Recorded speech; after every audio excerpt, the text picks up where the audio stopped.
Welcome to the Doing Today podcast. We are Jake and Leanne Chamberlain. This is our journey through life, family, and business, trying to make our dreams come true, one action at a time. Never stop believing, even when belief is hard to see. If you want to be impactful, you must be the change.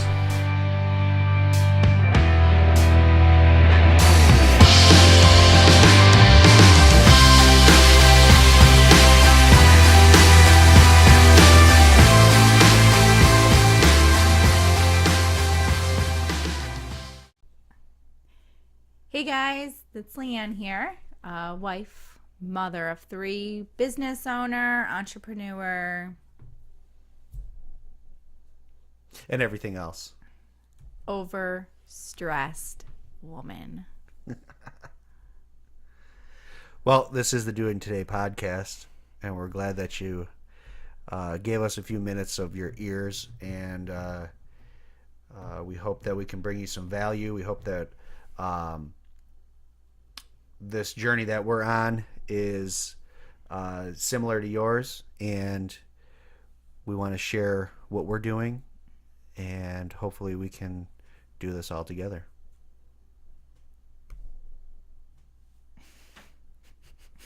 So this is hard, isn't it?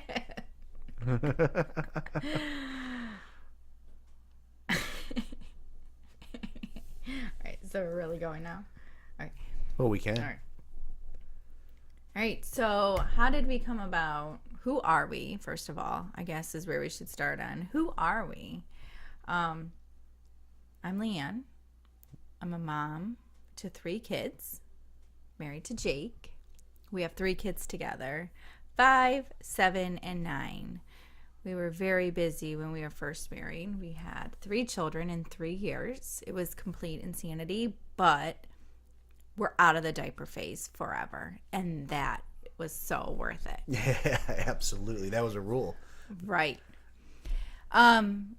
We've married 10 years, and because today is January 1st of 2019, as we were reflecting back, we just celebrated our 10-year anniversary this past July, and we were talking this morning how we've come a long way in 10 years. You know, when you're first married, feel like you get married, you're in love, you get married, you don't really know too much what's lying ahead. You're not really planning out your goals yet as a couple, or at least as a married couple.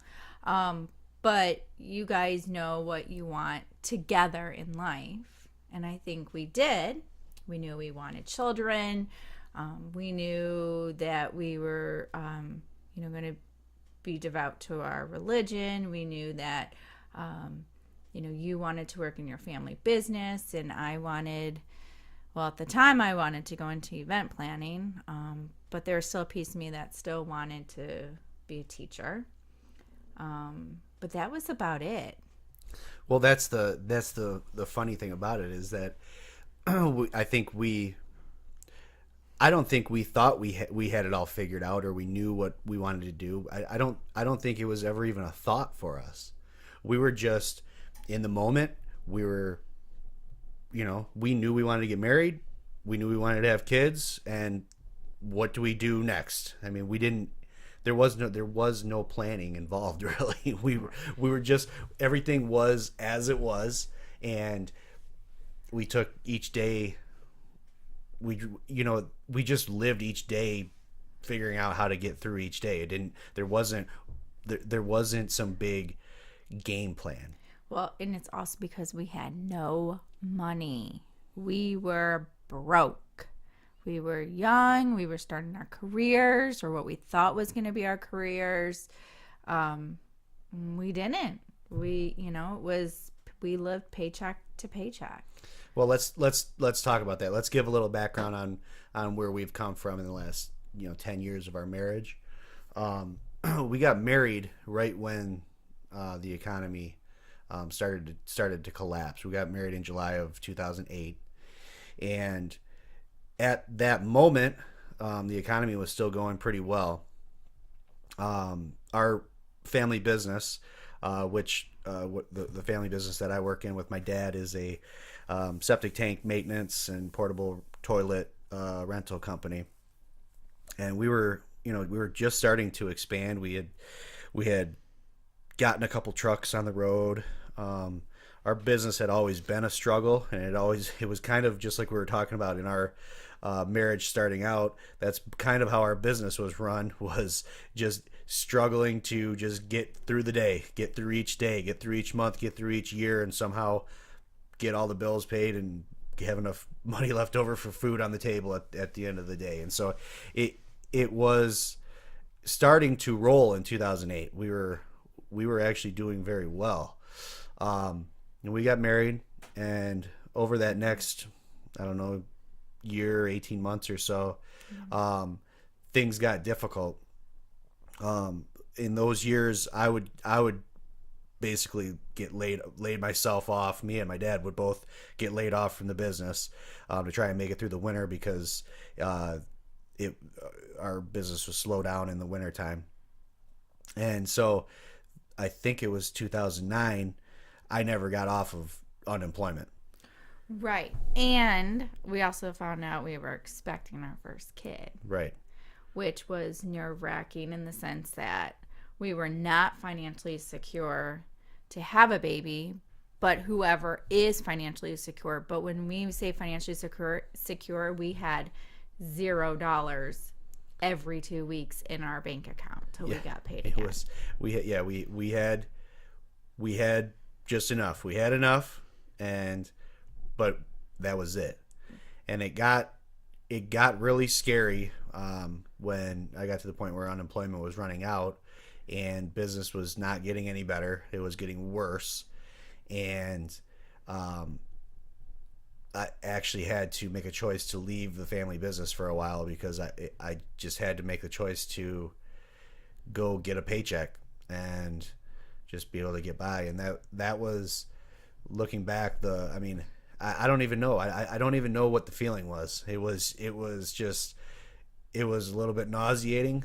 Because I think it was, like January, and I was laid off again at that point. And that was when our bank account was at what? I think we had 7 cents. And I had been denied unemployment because I had used so much the prior year. They wouldn't give it to me again. And so I don't know what, I have no idea. I had no clue what we were going to do. No, but we always stepped in faith, and we always knew that God would help provide, and we did what we had to do. I would pick up extra shifts at my job as much as I could. Someone called in, I would stay late, and we didn't have that extra money to go do anything fun, but we didn't really know what we were missing out on, because we found free fun and, getting together with our friends and just hanging out at someone's house, or, just going to grab a cup of coffee somewhere, with it not costing a lot of money. But it was scary. But looking back, but I don't remember an overwhelming feeling of fear. I guess it's funny looking back on it now. We've never really done a whole lot of reflecting on it, but it is. I remember hard times. I remember arguments. I remember. I remember those things happening, but I don't remember this constant feeling that we're just not going to make it. I guess. I know. From both of our sets of parents, we had support whenever we needed it, and so I guess we kind of had that to lean on. But we never took advantage of it. We never even let them know sometimes what we really had or didn't have. But yeah, looking back, it was that the worst time of our life. Well, it has been the worst time of our life, but did it make us really go down in the dumps. No, I mean, we always had. And I think a you're right. way I think of- we just did always just we never complained. We never, we just We did. We just did. yeah, exactly. We just accepted where we were at, and back to that idea of not really planning. We just scraped and clawed, and we just did whatever we could to get by. And so anyway, fast forwarding a little bit, we got through a couple pretty lean years there, but we did have our first child, Cruz. He was born in 2009 December, and then a couple years later Brooklyn was born, 2011. So we had two very small children, and what would it have been, 2011 going into 2012. Things were getting better. My dad kept the business alive, and that was around the time I think I went back and said, can we get this thing going again?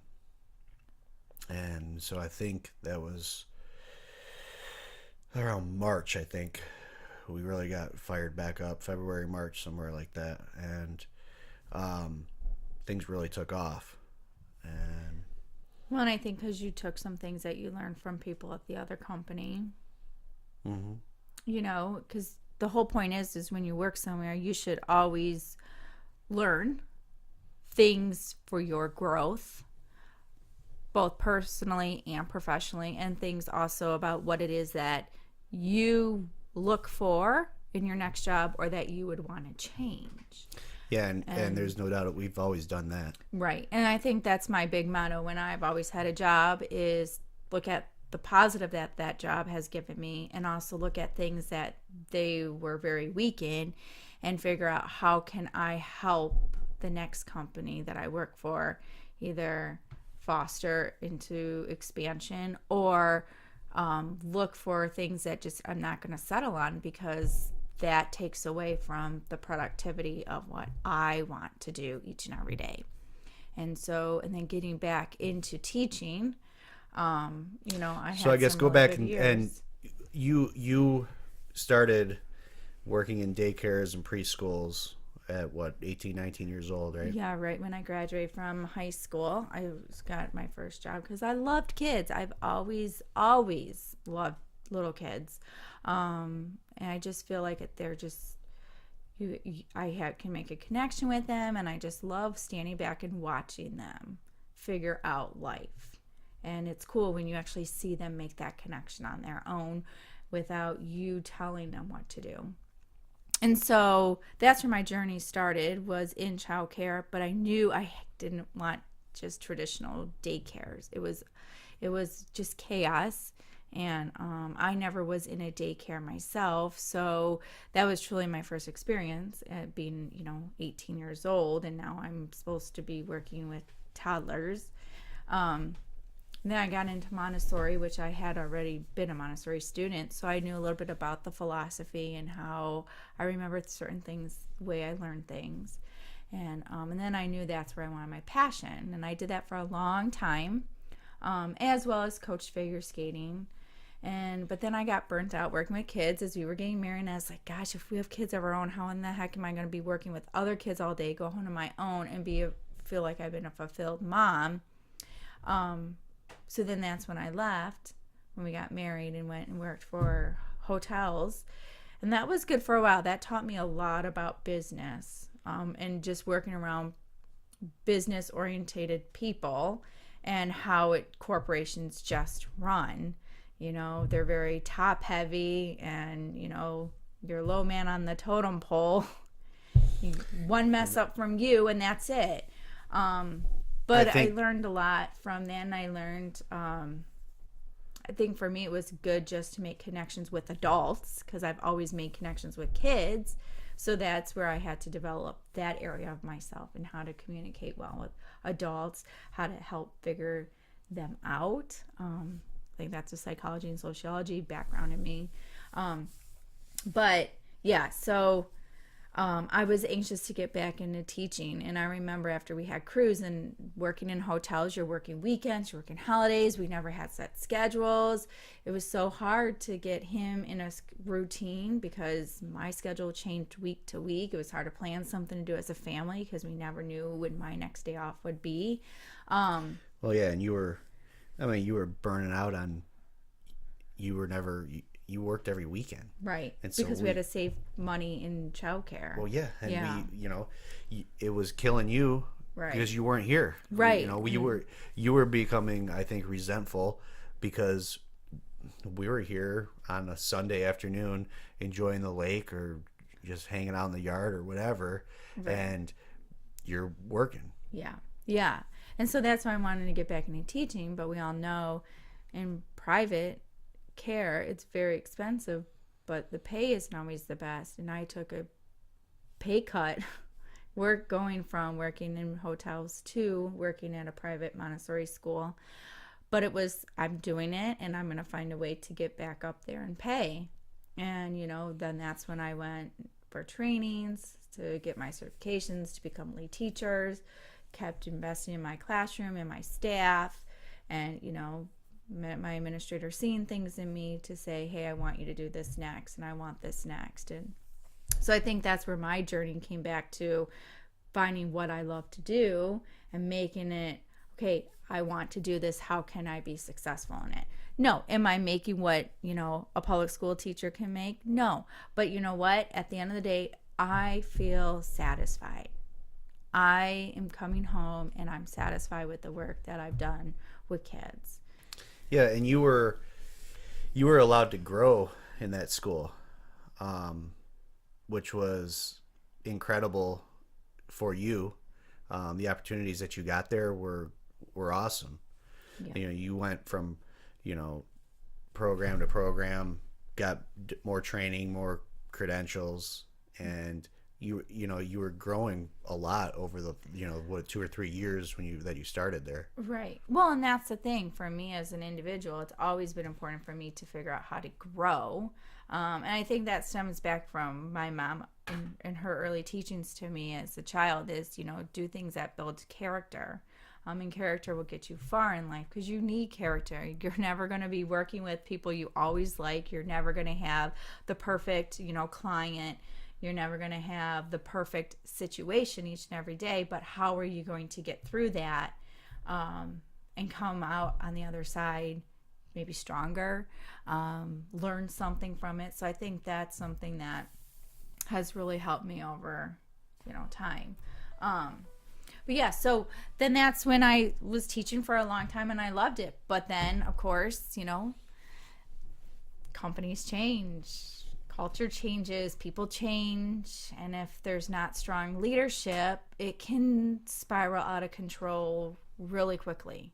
And that's when I knew, when I was going to work driving and I was having a sick feeling in my stomach and it was only the month of October, and how in the heck am I going to get through to June? And it was a daily thing when you got home.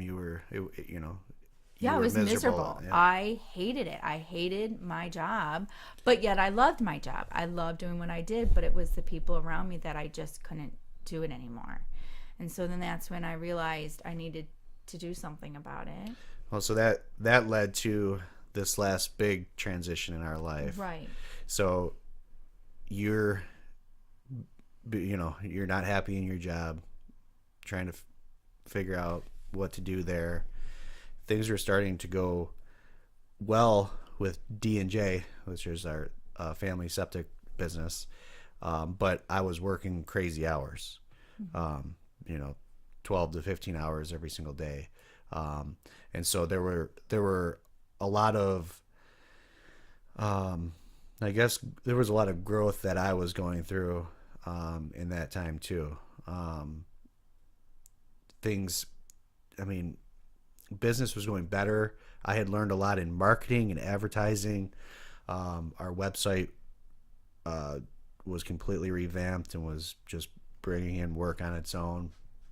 But something that we had never been good at was hiring and replicating ourselves and putting together a staff that can do the job. So we were constantly, forever, in our business.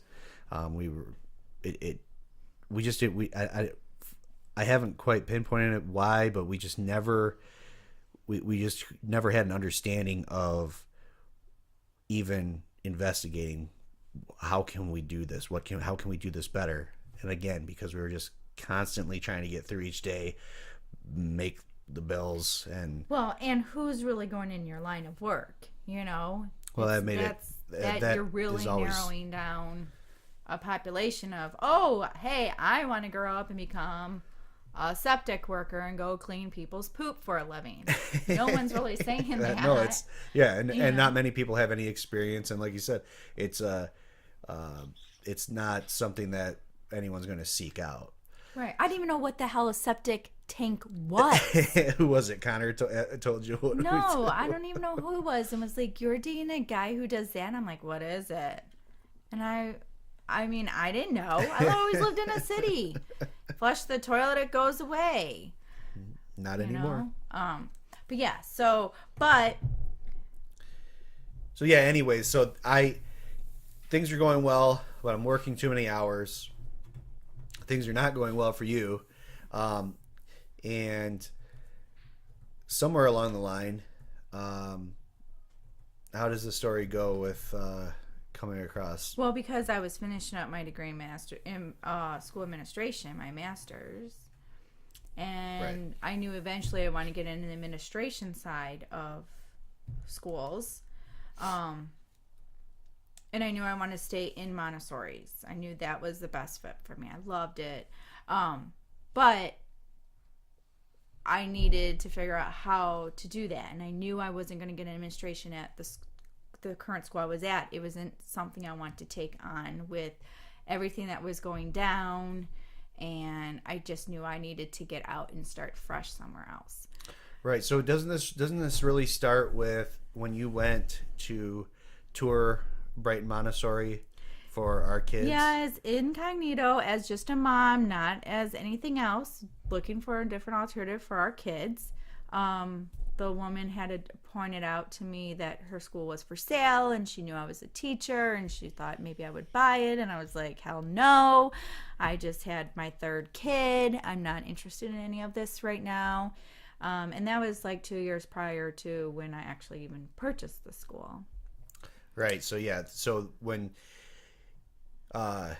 things started going bad for you at your old... Right. I started doing some investigating, figuring out people know people, and that's one good thing. When you know people, you can get in touch with the person a lot easier, and I did. I just remember getting in touch with someone that used to work there and that I had formerly worked with, and I was like, how do I get a hold of the owner? And she put me in touch, and it was in December of 2017 we met. No, it would have been 2015. Yeah. I met with her over coffee, and she said, I don't own it. And I said, I know. And she just told me, what are your aspirations? And I told her that what my next steps were. And she's like, well, let me, I can just get a hold of the person who owns it and say that there's a potential buyer. Next thing you know. Because it was closed at the time, right? And we had kind of driven by and seen that it didn't look like it was open anymore. So, 6 weeks later, I get this phone call to come tour the school, and I'm like, oh shit, So I made you and the kids come because I was like, all we're gonna do is just go tour it. I mean, we don't have to buy it. We came this far. I didn't mean for us to get this far, but let's just go see. And then plop in front of us, it was like God had just given us this opportunity. It was an answer to a prayer that I had been praying for so long. And it was like, here you, and I remember when we left, we'd even pull out of the parking lot, and you were like, we have to do this. Well, yeah, we had toured the school. I mean, it was beautiful. We the owner brings us back around to the front of the school, and she said, my husband is here, and we want to talk to you. I just remember being like, oh my goodness! I'm like, how stupid is this? It's like we don't have. I know the maybe $2,000 we have in the bank. You know, Right. what are you Like, gonna do? what do you say to this person now? And I couldn't even make eye contact with you because she's staring at us and we're staring at her to say, oh, we need to go. The kid pooped his diaper and I don't have any. Like, make some excuse, but we didn't.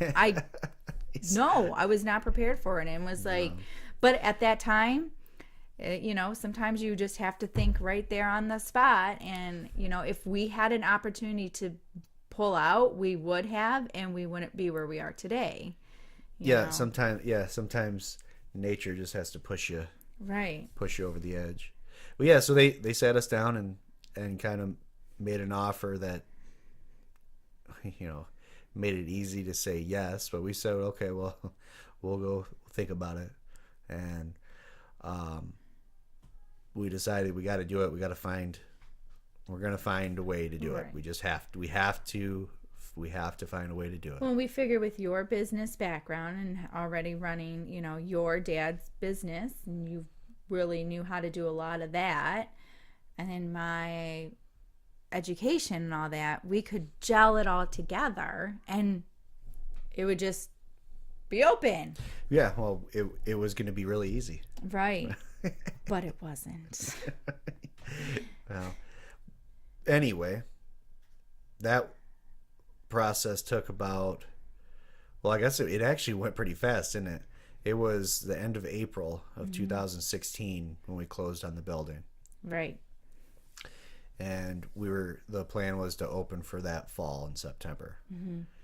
And we figured, no problem, we'll have, 30 or 40 kids enrolled by then. No problem. I mean, this will be easy. Yeah. And so when September came, after we had spent just about every night, 7 days a week, working in the school, doing a little bit of construction work and setting up and making everything fresh and getting everything set up, ready to go, we didn't end up getting our license to open until about a week before we opened. It was the end of August. So we ended up opening with how many kids? We had 11. 11. Yeah. And it wasn't easy. No, and it was so stressful. I mean, all right, I was already trying to be sane, and I already felt guilty as a mom. Moms out there, we feel guilty for having a career. We feel guilty for taking time away from our kids. I had all that guilt carrying on me. And not only that, but then I took all of our money we had. So we were back to where we were when we first got married with, 7 cents in the bank. But now you have 5 mouths to feed. And then you have your kids who were already in sports and stuff. And it was very hard. I felt awful. But I had to put a smile on my face for what I was trying to do. And it was hard. I mean, I swallowed my pride and was like, all right, maybe this isn't going to go how I thought. And I feel bad. And I don't know how I'm going to move forward with it. But I will find a way to get my family back to where we were. Because you got to do what you got to do. But whatever. I gave it my best shot. And,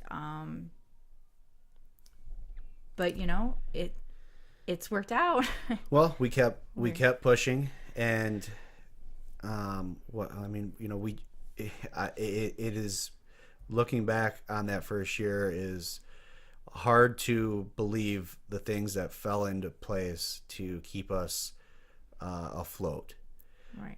We literally, our payroll was, I think we had 2 teachers we were paying. Whatever the payroll was every 2 weeks, whatever it was, $2,000 every 2 weeks. I don't even know if it was that, $1,700 maybe. And we were stressed every 2 weeks, figuring out how are we going to come up with this money to keep this going. And it never failed. Even when we lost a child because they moved out of town, and so we lost that tuition, someone else would show up and they would put their deposit down and we would put the deposit in the bank, and then I would click the button in our payroll processor, and Right. and we would make payroll. Right. And it went like that all year, and we're just kind of just spinning our tires, but we were constantly it just kept it, no matter what, we were always making the bills, making payroll, and it worked. We got through. So we got through that first year, and then so we're like, all right, next year, we know a little bit more about what we're doing, and now it's going to be easy. Right. And I wanted to go back to being a mom. I mean, I lived at that school from 6 to 6 every day. And that's not how it was supposed to be. But that's how it was. I would, I never was there for my kids. Never. And that would eat me up inside. And but the next year I made a deal with myself that I would find a way to keep going and figure out how to get kids. And we did. We went to a summit that helped us, give us tools and techniques to use, and we were growing our school. And by the end of the second year, I mean, I had grown. I had doubled my enrollment from 19 when I started at the beginning of the year to 40, which I was so proud of, because it was the school, if they were continually open, it was going to be their 30th year, and I wanted 30 kids for 30 years. So I actually, over exceeded my goal. I had more teachers, so I was still dual rolling, administrating and teaching, but I had a little flexibility to step out of the classroom. So that really helped. And then, find more help, and I could get home a little bit earlier. So that for me was a little bit of breath of fresh air, knowing that, okay, we're gaining momentum. Now we're in our third school year, and And I want to go back to that summit that we went to. This is a big childcare marketing conference, and this is what really changed our life in so many ways, not just in the business. It was almost kind of a desperation thing to go to the conference, because obviously we did not have much money. The conference was in Chicago. We're in Michigan. So it was close enough we could actually take the train. So it didn't cost that much to get there. The hotel cost something, and we just, all right, you said we got to do it. I said, all right, let's do it. And so we went there, and I don't know, I guess desperation can bring out the best in you, but I've never been somebody who's been great at, networking and, just talking to people I don't know. But when we got there, it seemed easy, because it was like, we have to do this. Right. Well, for me, I needed to find out, was I the only one in this industry who was failing?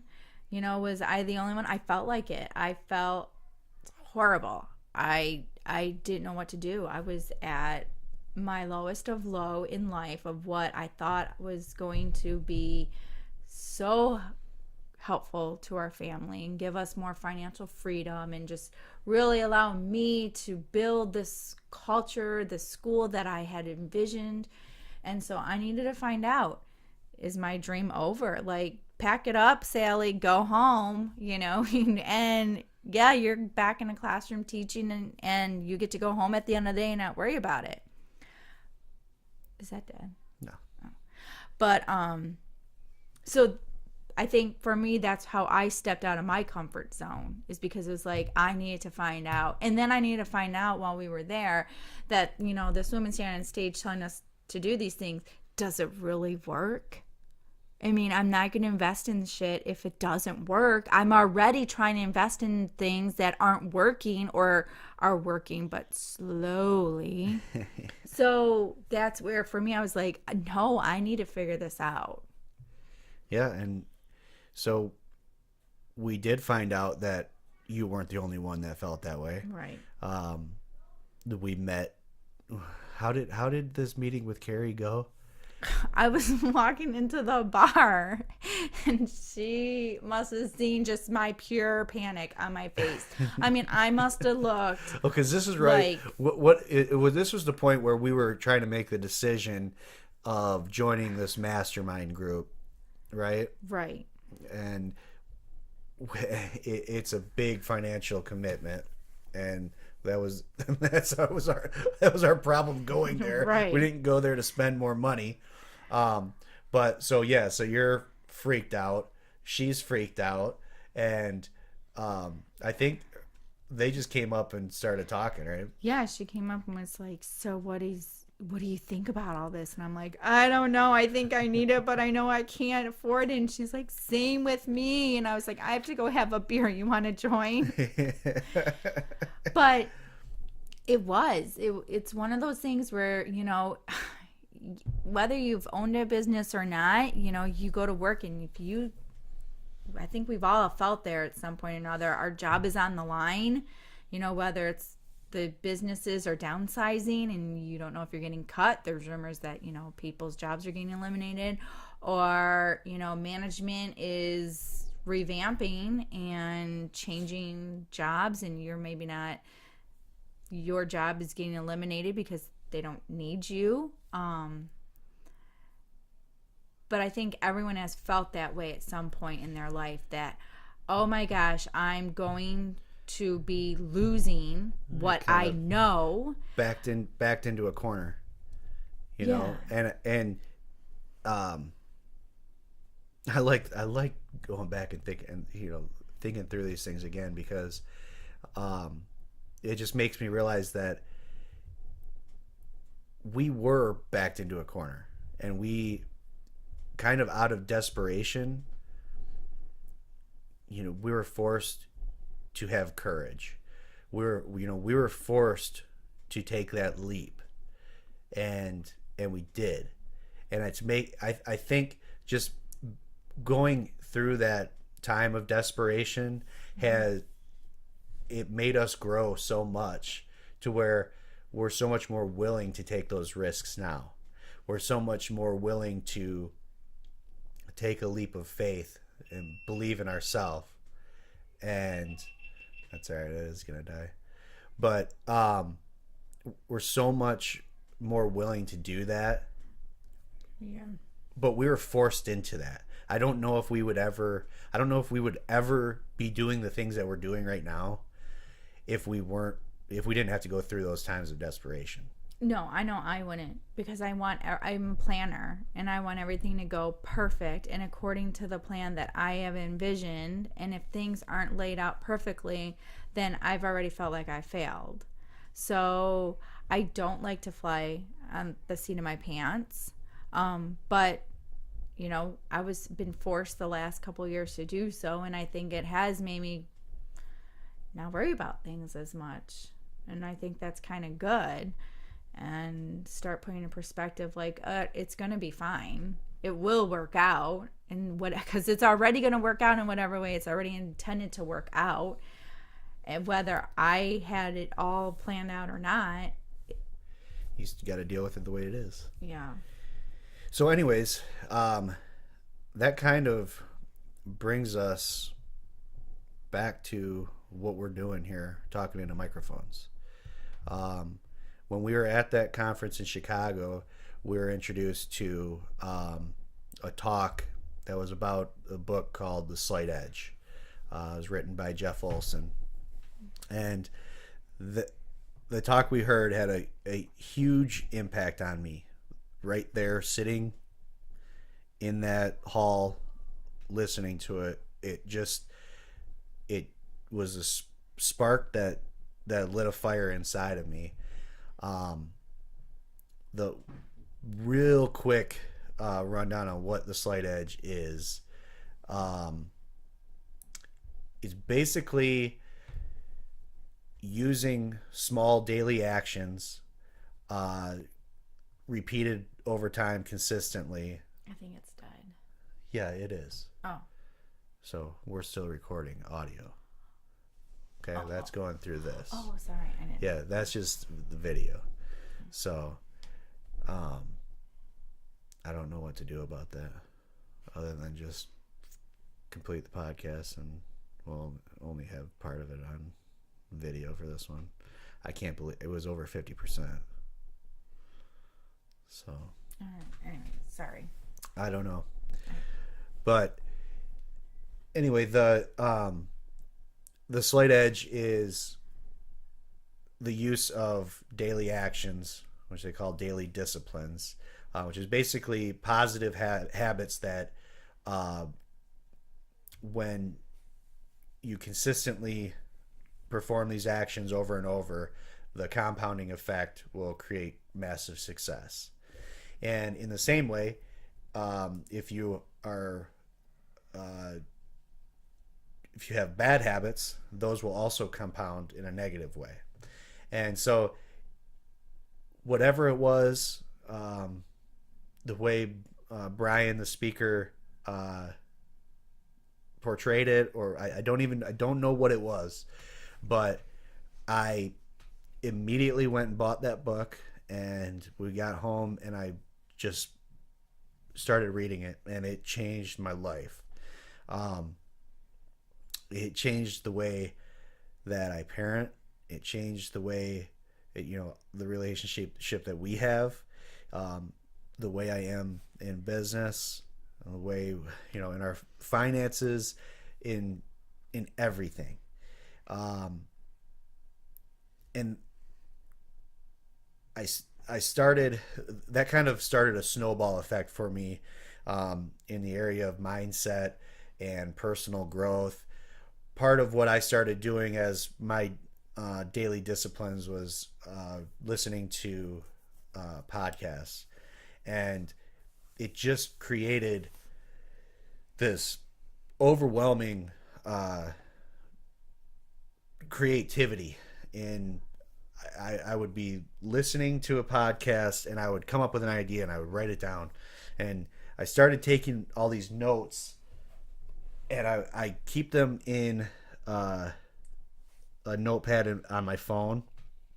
And I was just looking at it before we started recording here, and I'm going to pull it up. What it was, August 9th. It hit me, this concept of doing today. And I wrote down this slogan: without today, yesterday and tomorrow don't matter. And it was just like this culmination of everything I had been learning, the impact on my life, the fact that I finally understood that I have control over all the things that are happening to me. I always lived in a way that I felt that whenever something negative would happen to me, it was never, and I could never find anything internal. It was always something external. Why is this happening to me? Why does it always go like this? Why do I always have to deal with this kind of stuff? Why, it was always somewhere else. And I never had the understanding, and I never learned it, that we have the control in how we react to anything that happens around us. And that the things that happen to us and happen around us don't really have to impact us negatively. There's always negative things that happen, but it's all in how we deal with it. And I guess I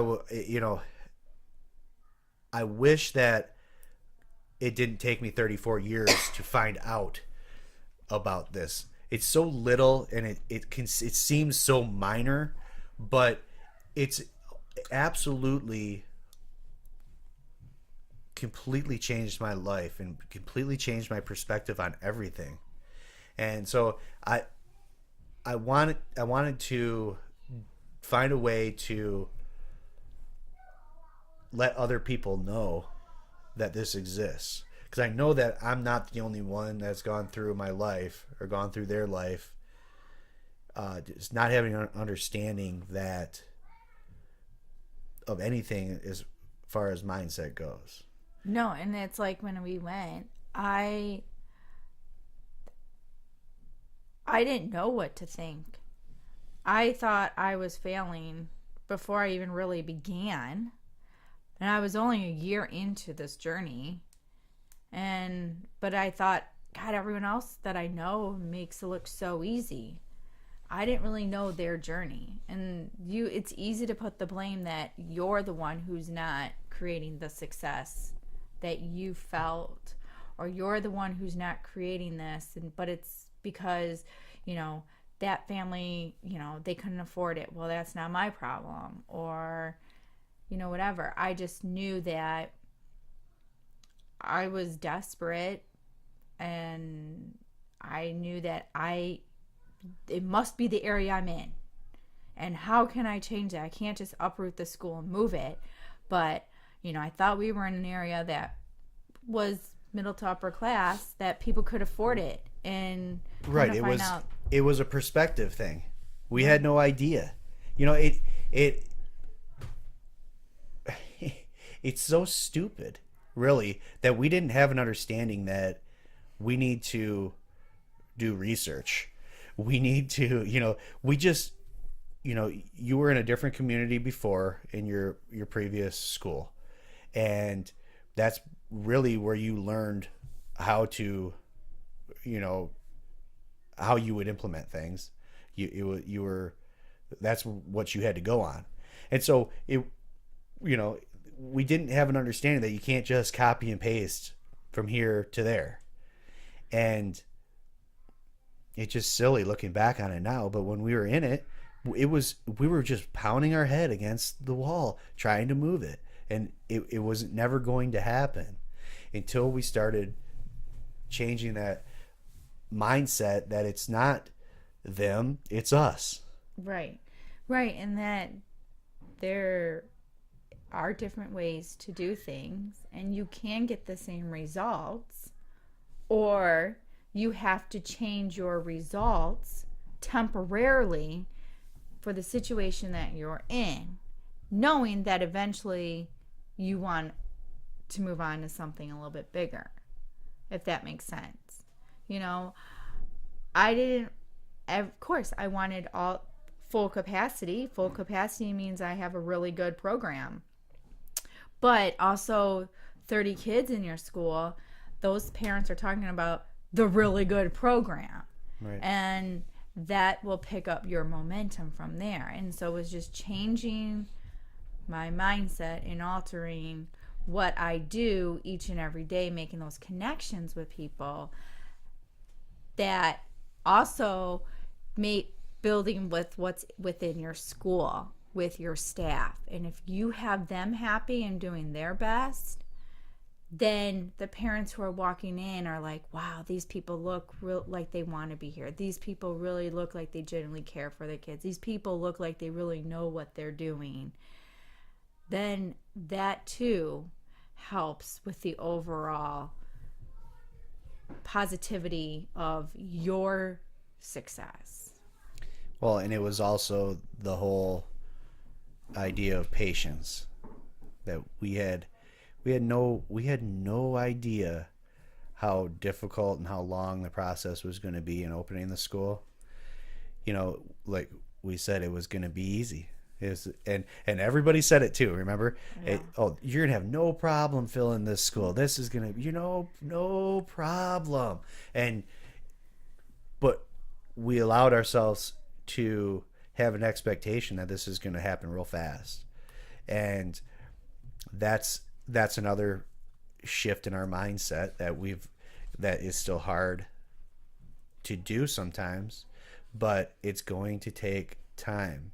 And it's that matter of doing these actions every single day and consistently doing them, that now those seeds that were planted over the last couple of years are starting to grow.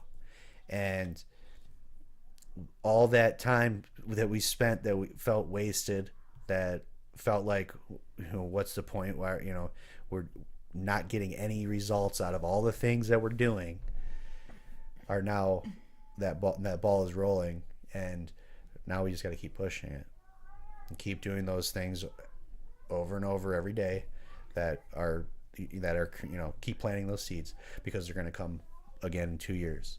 And it's just, that's been that shift in that mindset has been made a big difference too, I think. Yes, I agree. And also, I think it's important for me, and I think for both of us actually, with our kids seeing it. They've seen, they were really little when, the struggle with with your dad's business. They were little, so they didn't understand. Right. Now they're older, they understand now. They see the struggle that, we're dealing with for a couple of years, and how hard you have to work. And my motto always is, you work hard, you play hard. And whether it's Saturday morning, we don't have to get up and go to work, but there's things we have to do around the house. We got to get that stuff done first, so then we can go and have fun and enjoy our time. So I think for them to see that, and that whole perseverance is that nothing in life is easy. But what it is it's those daily things that you do and your attitude towards it that over time helps make the process easier. Yeah, and they do get it, because we have talked about, going to Disney World, or, and and so they, just it breaks our hearts on one side, but it makes us really proud that they're learning the things. But they'll say things like, we're praying that mom can enroll a few more kids so we can go to Disney World, Right. which it's like, yeah, it hurts for a second, but then it's also, they understand that it takes this work. It takes work to get the rewards. It's, everything's always instant gratification, but they, at least they're seeing it in that way, that you don't just get, you got to work for it. Yeah, and I think that's what doing today is for us, is just like you said, what you have to focus on today, because what happened yesterday doesn't matter, and what happens tomorrow doesn't matter if you don't take on what it is today. And it starts from the moment you get out of bed and going, all right, I can conquer whatever's thrown my way today. And I'm going to do it with agility. I'm going to do it with respect. I'm going to do it with integrity and honesty. Those are values that are our values. And, for me, those are carried over in my workplace. They're carried over in, parenting with our children. And at the end of the night, when you go put your head on the pillow, you can be proud of that you've done everything you could today with the most honesty and integrity that you have. Yep. And you know what is coming tomorrow, and you know what you're working for, but without putting those things to action today, you're not going to accomplish anything for tomorrow. And I just love the concept, and it really got me excited. And so kind of that full circle back to why we're doing this. What is it that you hope to get out of this podcast? Why have you been willing to go on this journey with me? Well, I think for me, it's just maybe bringing a spark into someone else. I think if I had known from someone else who walked through the shoes that I was about to walk through, their story, I think I would have been a little bit easier on myself. But because I didn't know, and I just knew that there was other people that were successful, and there were other people even in the area that were full, and how come I wasn't, and what is it that I'm doing wrong? But if I had an understanding of their story, and like, it wasn't easy, or it was really easy at the beginning and then it got hard because I thought I knew it all, but I didn't know anything, which then, put me in frantic mode. I think I would have felt better about what I was doing and the journey I was on. So I'm hoping that I can do that for somebody who is a mom and you feel selfish for wanting to put yourself first. And it's not even putting yourself first, it's putting what you want best for your family, and but that means altering what you have to do. Well, there's for everything great that you do, you're going to sacrifice something, and sometimes it is time. Right. And I gave it up. I literally gave it up, and I have to live with that the rest of my life, that I had to. But I also tried to be there when I could for my kids. But and I think they understood, and I think they still understand, because I am there definitely more now than I had been the last couple of years. And in my 5-year goal is to have my office in my house and be there, taking them to school, picking them up, being the mystery reader, doing those things that other moms can do because they might have that flexibility in their job, or their life right now is dedicated to their kids, that I can get back to having more of that balance in my life. But I'm hoping that through just talking, is that I'm making that connection with another mother out there who wants to start her own business, but is afraid, and know that, yes, it's okay to be afraid. You're always going to be afraid, but you have to do it. The fear is never going to go away because the timing's never going to be right. Yep. And that's, for me, this concept of doing today, it started for me. I hit a real low point this past summer in our family business. We lost drivers. I was working more hours than I ever have. It never stopped. I was working in the middle of the night, and I was in pain emotionally, and I don't know how much that came around home, but I was suffering. I was suffering, and I was growing because I would be driving around and listening to podcasts that were lifting me up to great heights in my mind. I felt like my potential was through the roof, but I felt like also that I was getting just driven into the ground. I was just I was in tears almost every single day. Every day. I hated it. I was miserable. And when I started making the connections and I started to figure out that I'm in control, I wanted to make sure that other people knew that it was possible as well.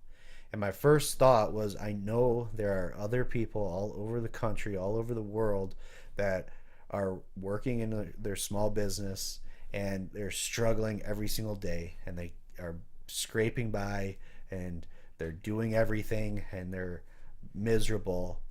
My first thought was, I wanted them to know that a change in their mindset can make all the difference in the world, and it can get them out of the rut that they've been in for maybe their entire life, and their life can change. So I started there in just this thought of helping small business owners and their mindset. And then I thought, well, there's a lot more people in the world that could use this. And I wanted to go down this road of me and you are doing this together, and we've grown in so many ways over this past year that I think just kind of documenting our journey and the things that we're going through and the things we're dealing with, the things we're succeeding at.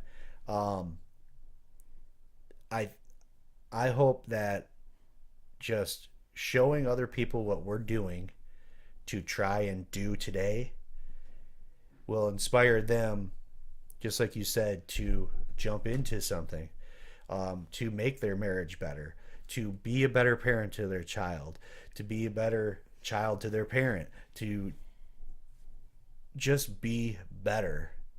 And it all, everything, everything that I've been learning, everything that we've listened to, everybody we've talked to, it all boils down to action. And everyone struggles with going from the idea in their head, the passion they have in their heart, and translating it into action to actually do the thing. And that's what I'm excited about. I've been thinking about this podcast and doing this since August. This is January 1st today. And I can't wait to continue down this journey because I know that me and you are going to continue to grow. And, we have made a commitment to this, to this life of living with a positive mindset and taking action. But we've never gotten to our full potential in this. And that's kind of the whole point, is that we are not perfect. We aren't, we're not trying to be this, fake perfect couple who is running these businesses and everything's going well and we have the perfect family and we got more money than we need. We don't have any problems. That's not us. If you can go anywhere you want on social media or podcasts or go on YouTube and you can find plenty of people who are going to portray something to you that I personally don't believe is true. And I just want to be us. I want to be authentic. I want to sometimes be raw. I want to sometimes show emotion. I just want to be us. There's going to be times that I think that we piss each other off because we're doing this and we're doing, it's a little bit of an awkward thing recording this, but I want to be better. And I think this is going to make us better. And in that process, I hope that we're able to build a community over time that we can interact with, that we can lift them up, they can lift us up. And I don't claim to have all the answers. I don't, that's not who we are. We're happy with asking the questions. And we're committed to being lifelong learners. And so that's my goal in this, is just to grow in our lives and create a community where we're seeing others grow as well. Yeah, absolutely. Absolutely. Because life is hard, folks. It's hard. And, we don't need to be knocking each other down. Instead, we need to say, what do you need help with? And do that,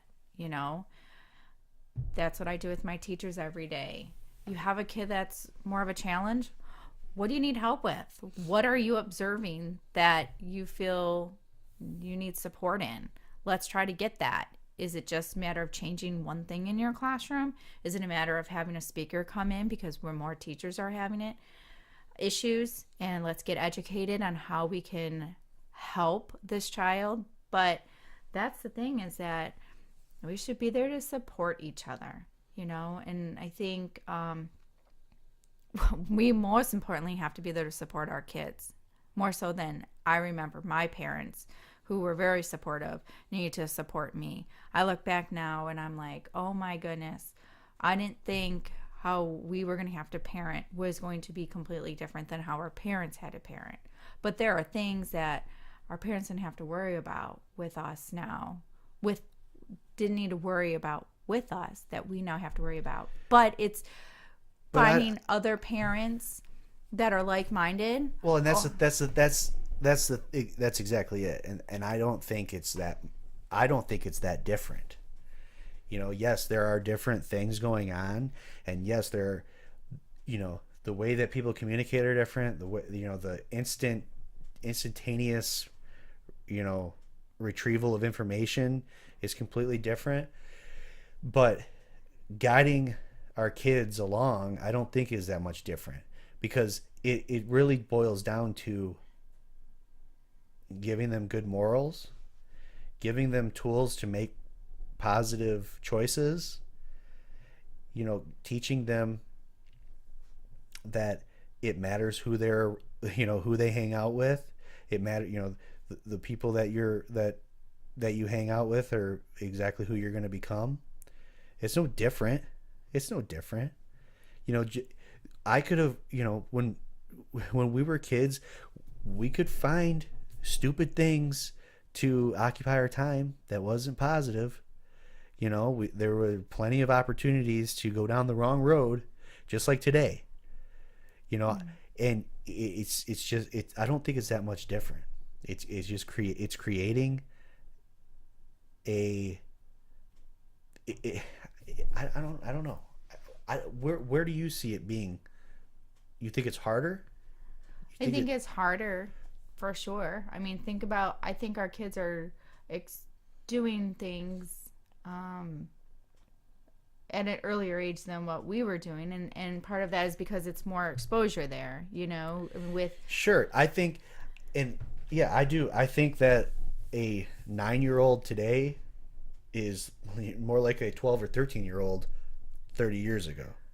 Right. And but for me, it's finding that support from other parents who are, what is your thoughts on this with the kids? And because I don't have all the answers, I don't know, maybe certain things are acceptable based on what our kids are saying now, and we are naive to it, or we just don't have that much exposure to it yet. But I think we need to be around people who are just willing to learn from each other and say, I don't have all the answers, but this is what I know is working right now, or where can I support you at? And see, I just think that, I think those things are more acceptable today than it was back then. If, back then, if you were saying, I don't know what to do, or is this acceptable, or who are you going to talk to about that? Who would our parents, was it normal back then to have open conversations? I don't think so. I think you were just supposed to act like everything's fine and keep going forward. I think within their social network of comfort, they did, yeah. But now, I mean, we turn on podcasts all the time. I listen to somebody, I'm like, oh, that looks interesting. And I start listening. I'm like, oh, I really like what they have to say. And I keep listening to repeated, sessions. Or I just want to start the day off really recharged. I'm listening to someone else talk to me and give me guidance or just information. And I think that's just that's my point. I think those things, I think that makes things easier. I think it's more acceptable to have conversations about what's going on in your inside your house. I think that, and I think it's just, I think it's more of having an understanding that you need to have these conversations with your children. That when we were kids, you probably didn't have a lot of these conversations. You know, you didn't talk about violence at school, even though it happened. You know, it wasn't, you didn't talk about it. You didn't talk about sex. You didn't talk about what could happen. You know, at least for me. Right. I didn't talk very much to my parents about it either, and I learned certain things about different topics from friends who had older kids or older siblings, and then when I was more inquisitive, I would ask my parents, is this true? Or, so and so said this, I don't know anything about it. And, we would have those conversations. But, and I think it's just, nowadays, I think we have to move beyond the judgment and more of look at supporting each other. And sometimes that means you don't have to be around people that you feel aren't positive for you or aren't in the same mindset that you are headed. And that's okay to admit that and know that and accept that. Right. And I just think that I think we're heading into a time where these things are becoming more and more acceptable. It's becoming more acceptable to be happy. It's becoming, it's becoming more acceptable to talk openly about stuff, and I think it's good. I think it's becoming easier to be nice to people.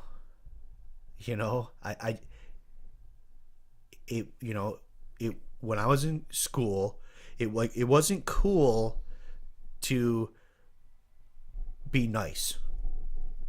I mean, not that you were just running around being mean to people, but I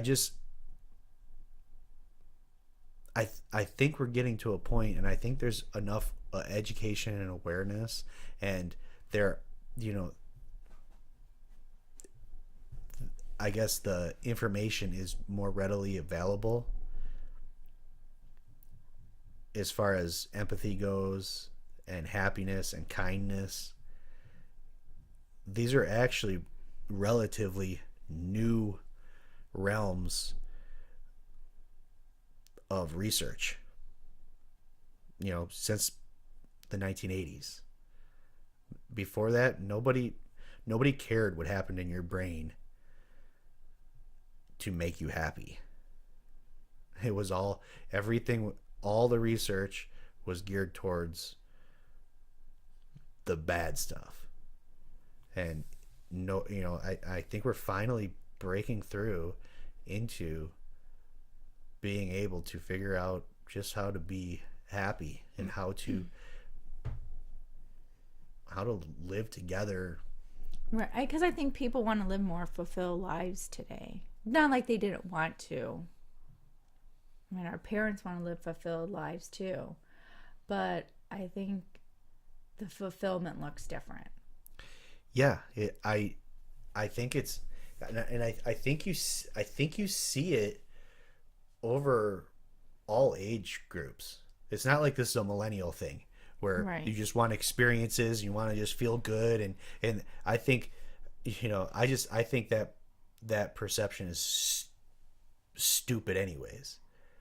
I see it happening with people our age. I see it happening to people our parents' age and our grandparents' age, and I think that is, I think it is social media where people are seeing other people are doing good things for other people. It's not just like on TV. It's not just a article in the newspaper from some talking about somebody on the other side of the world. You're Right. seeing it all the time. And I think there's something happening. I think it's starting to happen. And I I think that you know, there was a feeling for a long time now, I think, that the world is just getting worse and worse. But I think it's getting better. And I think I think that the world, when our kids are our age, it's good. I think it's going to be totally different than we thought it was going to be, over the last 30 years. Yeah, and I'm interested to see that for sure because I think it is. And I know for us, we bring awareness to our kids when they come home talking about a student, and very seldomly do, but we always ask the question, well, what do you think you could do to make, that kid in your class pay more attention, or what do you think you could do to that kid who doesn't have anyone to play on the playground? And ask those open-ended questions for them to give us the feedback with, and that helps us learn where they're at in their interpretation of things too. Right. And instead of us telling them, well, stay away from that kid because he's trouble, or maybe they don't have any friends because they're not nice, and don't be with them. But for them to come up with their own thing, and a lot of times it is always something positive that's coming out of their mouth, like, well, I guess I could go up and say to them, would you like to come play with me today? Or if my seat's next to their seat, I could tell them, right now we have to be quiet because our teacher's talking. Just that friendly reminder. But I think it's, making them come up with and ponder, what could I do in that situation to help bring on positivity. And that that makes me think of something I actually think about often, and I think it's one of the reasons that I kind of pound these things into the kids' heads in the morning. Because I do when I drop the kids off, I ask them, what's something that you can do today to make somebody feel good, and they'll say things like smile at somebody or give them a compliment, things like that. And for kids in elementary school, I think that's incredible. But when I was in high school, this is the one thing that I think I'm the most proud of, and I'm the most ashamed of. All wrapped up in one thing. It's a relationship that I had with a kid. I don't even know if I've ever even talked to you about this. But he was a complete outcast. He had, I'm not sure if he had one or two friends. He was just different. He was awkward, and nobody ever gave him the time of day. And I would. He would want to talk about something, and it's something, whatever. I don't even, it was something that I had no interest in, but I would take the time and I would listen to him, and I would have a conversation with him for 5 minutes or whatever. And I like to think that at least gave him a few minutes of a little bit of joy in what I imagine was not a fun time in his life. But the reason I'm ashamed of it is because I didn't go all the way in it. There were times where I would blow him off because I felt peer pressure from other kids, or and there was one time that he told me that he was mad, and he told me that I had stabbed him in the back, and I felt really bad, and I still feel really bad about it. It's whatever, it's probably insignificant, I don't know, but I can't imagine living that life of being alone, and all the feelings that he probably felt every single day the dread of dealing with that life. And I don't know all the details or why he, I don't know I don't know much, but if we can all just give a few minutes to everybody, to others, if we can just give kindness, do you know how, think about how much we're all going to get back in that. And there's only so much we can do now as adults as far as that goes. But for our kids, they can make all the difference in the world. And I just hope that we're raising kids that are empathetic to other kids and will help another kid up and won't push other kid down. That's so much more important to me than any sports achievement or grades or anything else. Right. Absolutely. And I think that's where together we're doing it. And I think each day when we're dealing with our employees or our customers, we're doing that exact same thing that we teach our kids. We're doing it with that. Mm-hmm. We're listening with empathy. We are, finding a solution together. We understand you're going through a hard time. What can we do to help you through it? Those kinds of things. And because it does make that a difference for that other person.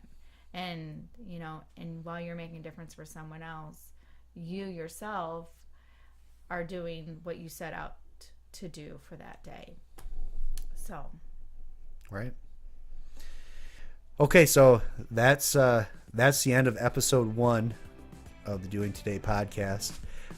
We hope that we brought you value, and if we did at all, we would love for you to share this, subscribe to it, pass it on, like it, comment, hit all the buttons so we can help share this journey that we're on with as many people as we can, and hope to inspire you and find inspiration in what you're doing as well. So we will see you on the next run. And just remember, without today, yesterday and tomorrow don't matter. Do today.